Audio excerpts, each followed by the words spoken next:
और इस बीच आपको झांसी से बड़ी खबर दे रहे हैं, जहां पर मूसलाधार बारिश सालों का रिकॉर्ड तोड़ चुकी है। जी हां, लगातार साल भर का, कई सालों का रिकॉर्ड टूटता नजर आ रहा है। कई लोग टापू में फंसे हुए हैं, स्कूलें बंद कर दी गई हैं और तेज बारिश से दिन में अंधेरा छाया नजर आ रहा है। तो लगातार ये रिकॉर्ड तोड़ बारिश हो रही है, 24 घंटों से लगातार मूसलाधार बारिश। और इस बीच सड़कों पर जो पानी है वो 2 से 3 फीट तक पानी भर चुका है।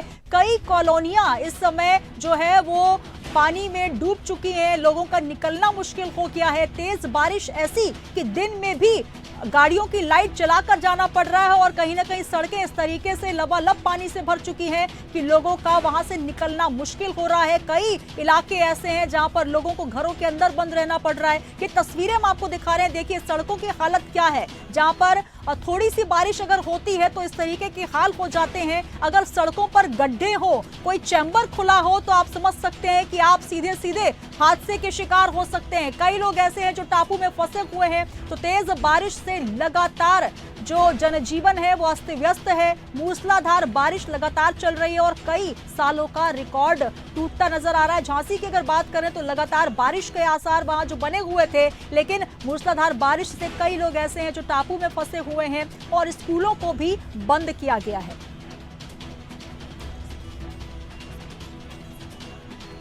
और चलिए एक बार फिर रुक करेंगे, हमारे संवाददाता राशिद सिद्दीकी हमारे साथ जुड़े। राशिद, लगातार मौसम विभाग चेतावनी तो दे रहा है, अलर्ट मोड पर सीधे सीधे रखा गया है कि आप जहां से भी निकल रहे हैं अगर बारिश है तो जरा सतर्क हो जाइए। लेकिन झांसी की जो हम स्थिति देख रहे हैं, कई लोग ऐसे हैं जो वहां पर टापू जैसी स्थिति हो गई है, टापू में फंसे हुए हैं, यहां तक कि स्कूलों को बंद करना पड़ रहा है। और देखिए दिन के भी हालात ऐसे कि गाड़ियों की लाइट चालू करके गाड़ियां चलानी पड़ रही हैं।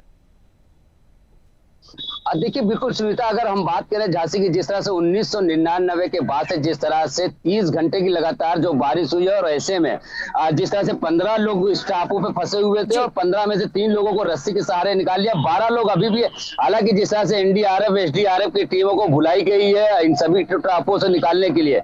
और स्थिति की अगर हम बात करें तो देखिए जगह जगह जो है जिस तरह से झांसी के अंदर स्कूल कॉलेज सभी बंद कर दिए गए हैं और रोडों पर इतना पानी भर गया कि लोगों को निकलना बड़ा दुश्वार हो गया है। तो कहीं न कहीं से देखिए मौसम विभाग अलर्ट तो पहले से जारी कर देती है, लेकिन स्थानीय प्रशासन की लापरवाही का नतीजा जो होता है वो आम जनता को, लोगों को भुगतना होता है। देखिए जिस तरह से देखिए मौसम विभाग पहले से अलर्ट जारी कर देती है, 24 घंटे से पहले ही से उन्होंने बारिश का अलर्ट जारी कर दिया था। उसके बाद लोगों को आगाह कर दिया था कि लोगों घर से जरूरत ना हो तो घर से न निकले। लेकिन उसके बाद जिस तरह से जो रोडों पर पानी का निकासी नहीं होता है, जिस तरह से इन टापुओं में आज जो 12 जिंदगियां टापू में फंसी है, वो कहीं ना कहीं देखिए शासन प्रशासन की लापरवाही है।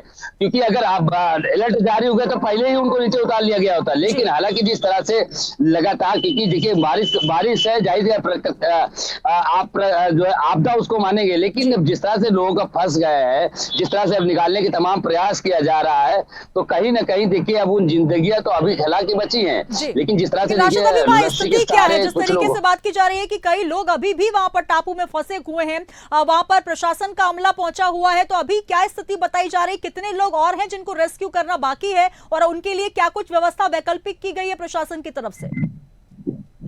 देखिए इनमें से जो 3 मासूम बच्चे थे उनको किसी तरह निकाल लिया गया। उसके बाद रस्सी के सहारे से जो महिलाएं हैं उनको निकालने का प्रयास किया जा रहा है। और साथ ही एनडीआरएफ एसडीआरएफ की जो टीमें हैं वो मौके पर आ चुकी हैं, लगातार रेस्क्यू कर रही है। हालांकि जिस तरह से फायर की जो सीढ़ी गाड़ियां होती हैं वो भी वहां पर बुला ली गई, क्योंकि उनके पास रस्सियां और जो सीढ़ियां होती हैं तो वो लगाकर उनको निकालने का प्रयास किया जा रहा है। तो अब से थोड़ी देर में उनको निकाल लिया जाएगा। लेकिन स्थिति जो है अगर हम माने तो अभी जिस तरह से लोगों के अंदर एक भय है इस बारिश को लेकर, क्योंकि और भी गांव इनके चपेट में आ सकते हैं वहां के, तो उन सब चीजों को लेकर जिस तरह से वहां का जिला प्रशासन अब एक्शन मोड में नजर आ रहा है, लोगों को निकालने की बात कर रहा है। राहत कैंप जहां पर बारिश नहीं है, जहां ऊंचाई का क्षेत्र है, वहां पर राहत को कैंप लगाया जा रहा है, उन सभी को वहां सुरक्षित लाकर उनको छोड़ा जा रहा है। चलिए बहुत शुक्रिया राशिद, आगे भी आपसे अपडेट्स लेंगे। तो कई लोग ऐसे हैं जो अभी भी टापू में फंसे हुए हैं, कई जिंदगियां हैं जो अभी भी गुहार लगा रही हैं उनको बचाने के लिए। तो आपदा तो है, लेकिन उसके बीच कहीं ना कहीं प्रशासन का अलर्ट, मौसम विभाग का अलर्ट, और इस बीच ये तस्वीरें देखिए जहां पर सड़कें जो हैं जलमग्न हो चुकी हैं। कई ऐसे इलाके हैं जो टापू में तब्दील हो चुके हैं और कई जिंदगियां ऐसी हैं जो कि लगातार अपने बचाव के लिए, अपनी जिंदगी के लिए गुहार लगा रहे हैं। झांसी में भी ऐसी स्थिति सामने बनी जहां पर टापू टापू में कई लोग फंस गए हैं और लगातार मूसलाधार बारिश होने की वजह से अब उनको एनडीआरएफ, एसडीआरएफ की टीमें रेस्क्यू कर रही हैं और सीधे सीधे अब उनको राहत और बचाव के जो कैंप्स लगाए गए हैं उन पर वहां पर शिफ्ट किया जा रहा है। लेकिन कहीं ना कहीं जो स्थितियां हैं अभी भी भयावह हैं और पिछले 24 घंटे से बारिश थमने का नाम नहीं ले रही। झांसी में पिछले तमाम कई सालों के रिकॉर्ड टूटते नजर आ रहे हैं।